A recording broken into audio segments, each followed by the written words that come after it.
Aujourd'hui, on va voir comment on crée un look sur une séquence avec l'Umaki. Donc, j'ai un film de skateboard sur ma timeline qui est absolument sympathique.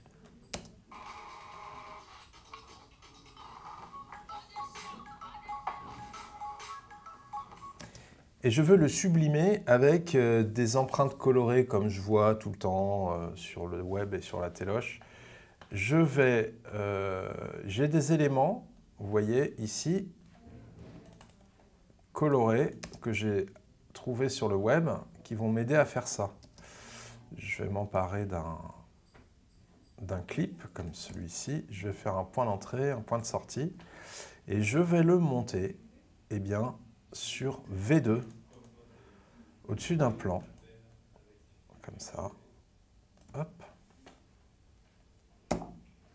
En appuyant sur B. J'ai donc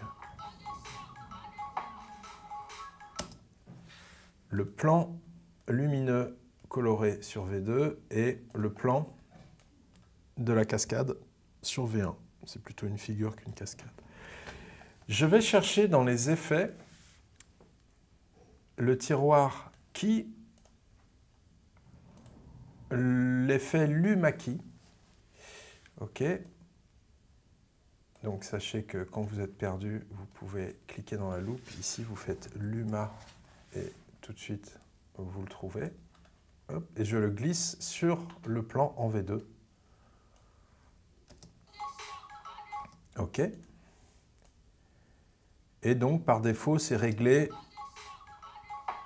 assez bizarrement. On va entrer dans l'éditeur d'effets, ici. Et on va... Alors, je vais passer en mode effet, pour que ce soit plus pratique.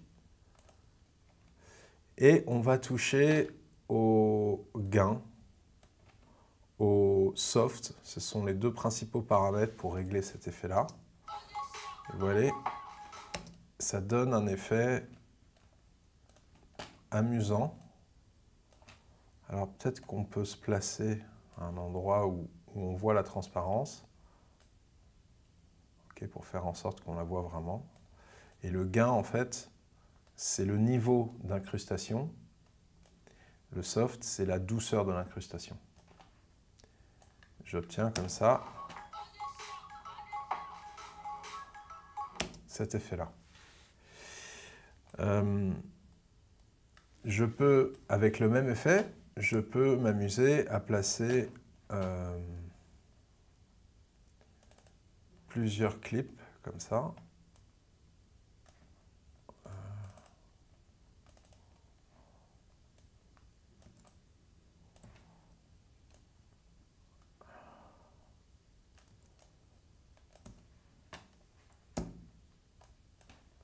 En utilisant ce Lumaki.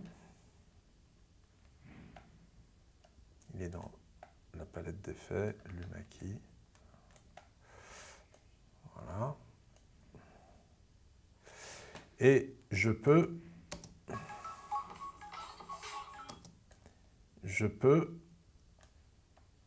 dans ces paramètres du Lumaki, je peux essayer plusieurs choses. C'est-à-dire que je peux essayer de l'inverser. Du coup, Avid va incruster dans les couleurs basses. Donc on verra les lumières basses apparaître de V2. Et ça va incruster V1 dans les lumières hautes. C'est pas forcément très heureux en l'occurrence, mais c'est pas inintéressant. Et dans ce Lumaki, j'ai la faculté de, vous voyez, avec la loupe, de m'éloigner de mon trucage et de déplacer mon clip en V2 avec le wireframe.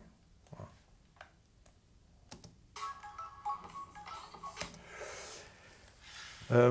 Vous pouvez, et ça c'est un petit truc que je vous donne, vous pouvez essayer un effet Boris aussi pour faire cet effet-là, qui se trouve dans la suite Boris, qu'on aborde un peu dans ces tutos.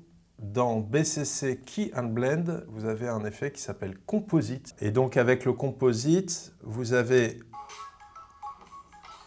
une incruste un peu différente, avec du contraste, plus de contraste. Et comme dans tous les Boris, vous pouvez essayer plusieurs presets. Vous voyez, en allant dans les paramètres du Boris, dans Show FX Browser, vous allez essayer des presets d'incruste. Là, il y a une création de noir et blanc.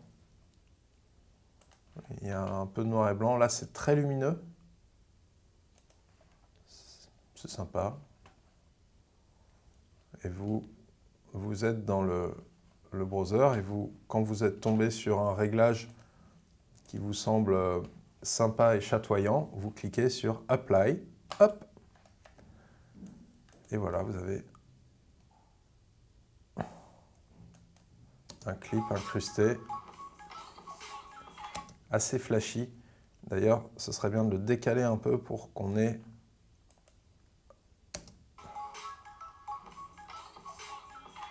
qu'on voit bien le saut du skater sur la terrasse en bois. Et voilà, c'était un petit tuto pour donner un look à un montage en utilisant Lumaki et Composite, Boris Composite. À bientôt pour un autre tuto.